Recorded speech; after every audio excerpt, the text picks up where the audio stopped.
Eu nunca vi aquele livro, nunca toquei nele, mas eu ouvi o barulho das páginas sendo viradas de madrugada. E o pior, eu ouvi meu tio chorando depois.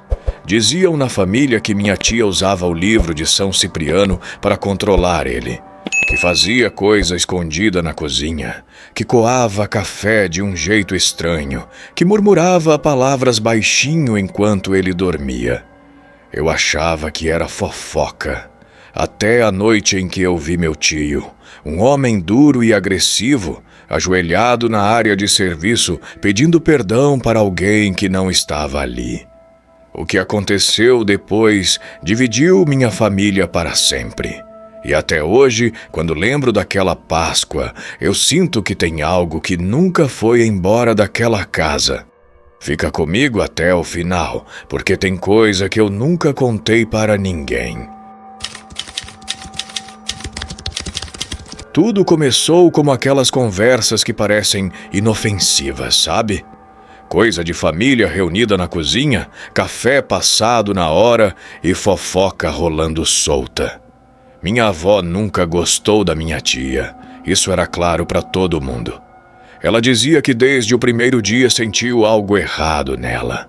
Falava que o olhar dela era frio demais, que sorria sem mostrar os dentes, que tinha um jeito estranho de encarar as pessoas em silêncio.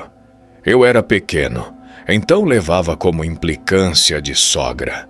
Mas minha avó insistia que meu tio não era mais o mesmo depois do casamento. Antes ele era mandão, explosivo, aquele tipo de homem que batia na mesa para impor respeito. Depois começou a mudar. Tinha dias em que parecia desligado, distante, como se estivesse sempre pensando em algo que não podia contar. E era nessas horas que minha avó falava mais baixo, quase sussurrando. Isso não é normal. Isso tem dedo daquele livro. Ela jurava que minha tia usava o livro de São Cipriano escondido, que fazia orações ao contrário, que coava café na calcinha e dava para o meu tio beber para deixar ele manso. Eu ria, mas no fundo, aquilo ficava na minha cabeça.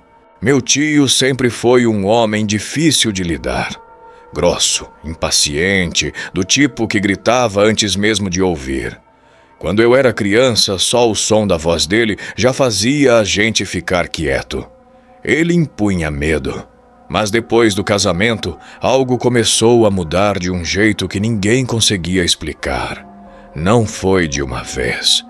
Foi aos poucos. Tinha dias em que ele parecia normal, explosivo como sempre. Mas em outros ficava estranho, quieto demais, sentado na varanda olhando para o nada, como se estivesse esperando alguma coisa acontecer. O que mais me marcava era o jeito que ele olhava para minha tia nessas horas. Não era amor, também não era raiva, era medo. Um medo escondido, disfarçado. E isso não combinava com ele. Minha avó percebia e fazia questão de comentar. Tá vendo? Ele não é assim. Isso é coisa feita. Ela falava com tanta certeza que começava a mexer comigo, porque realmente não parecia o mesmo homem que eu conhecia. E o pior é que, quanto mais o tempo passava, mais aquele clima estranho crescia dentro daquela casa. Quando minha avó decidiu ir morar na casa deles, foi como jogar gasolina num fogo que já estava aceso. No começo parecia que tudo ia se acertar, mas não demorou nem uma semana para a tensão ficar visível. A casa tinha um silêncio pesado, mesmo com todo mundo ali dentro. Eu lembro de visitar e sentir um arrepio sem motivo, como se o ar fosse mais frio lá dentro. As discussões começaram pequenas, comentários atravessados na hora do almoço, portas batendo mais forte do que o normal. Minha avó não se calava. Dizia na cara da minha tia que aquilo era errado, que mexer com essas coisas nunca terminava bem. Minha tia respondia com um sorriso fino, daqueles que não chegam nos olhos. Meu tio ficava no meio, inquieto, andando de um lado para o outro. Às vezes ele explodia por nada. Outras vezes, simplesmente abaixava a cabeça e saía da sala. E era isso que mais assustava, porque aquele homem nunca foi de abaixar a cabeça para ninguém. Nunca. A Páscoa daquele ano parecia comum por fora. Mesa cheia, carne na brasa, crianças correndo pelo quintal. Mas por dentro dava para sentir que algo estava prestes a acontecer. Minha avó estava diferente, mais inquieta, observando cada movimento da minha tia. Em um certo momento, depois de algumas provocações veladas, minha mãe perdeu a paciência.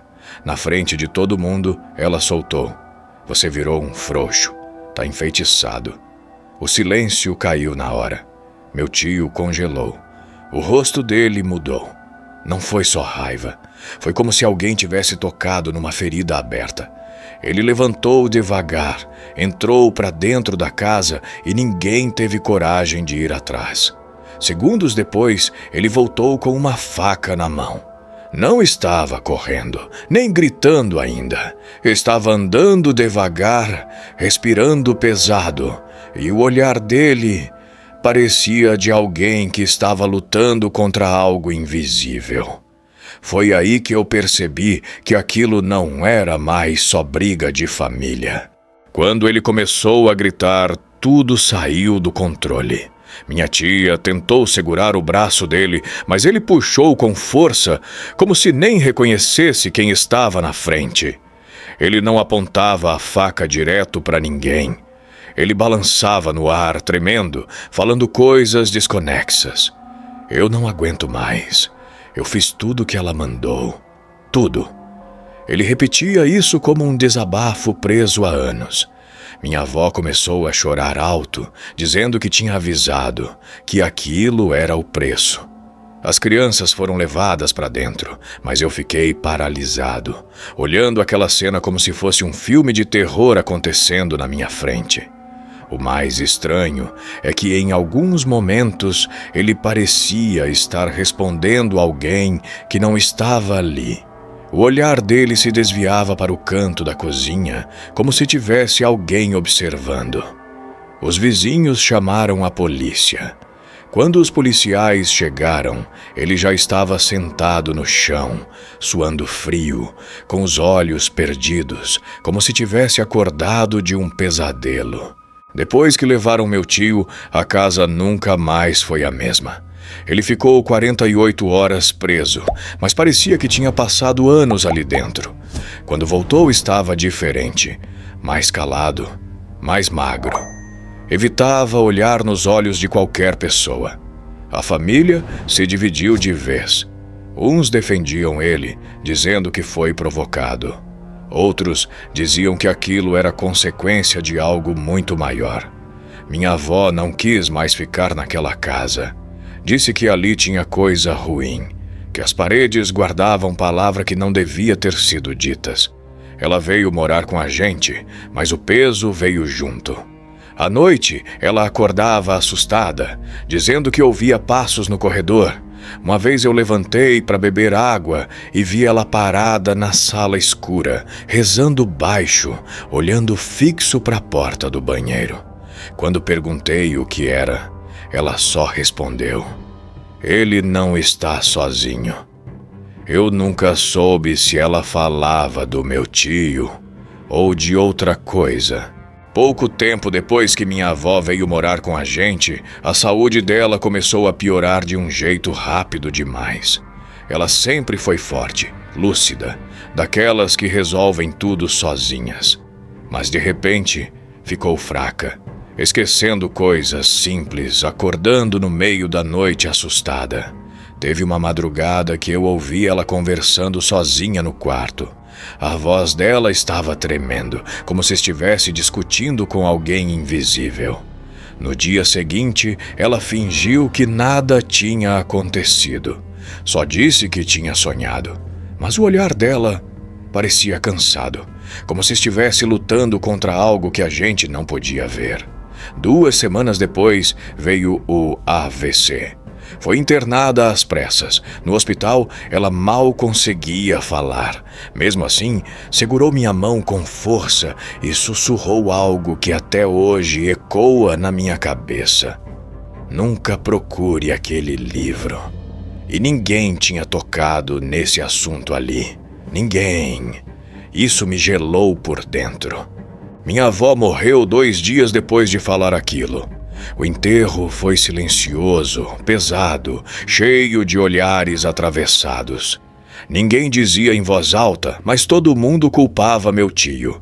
Diziam que as brigas, o estresse, tudo aquilo acelerou o fim dela. Depois disso, a família se afastou de vez. Cada um seguiu sua vida, mas nunca mais houve reunião como antes. Anos se passaram e um dia eu encontrei meu tio por acaso na rua. Eu demorei para reconhecer. Ele estava muito magro, com o rosto fundo, olhar apagado. Parecia um homem que tinha perdido tudo. Soube depois que estava falido, cheio de dívidas, vivendo de favor.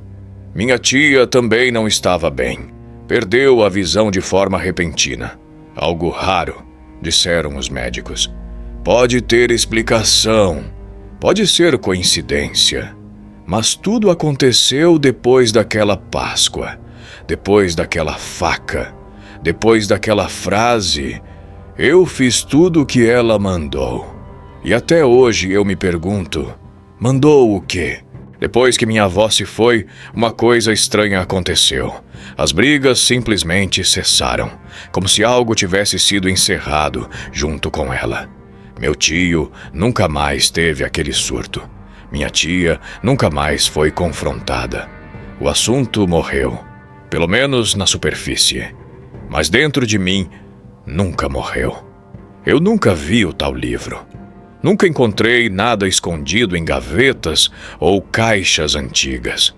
E, sinceramente, eu espero nunca encontrar. Porque às vezes eu ainda acordo no meio da noite com a sensação de que tem alguém me observando. E em alguns segundos de silêncio absoluto, eu juro que ouço o som de páginas sendo viradas devagar. Pode ser só memória, pode ser trauma. Eu prefiro acreditar nisso. Mas se aquele livro realmente existia, eu tenho medo de pensar onde ele está agora. E você já viveu algo que não consegue explicar? Me conta aqui nos comentários. Se inscreve no Contos da Escuridão e ativa o sininho. Porque aqui tem história que não termina quando o vídeo acaba,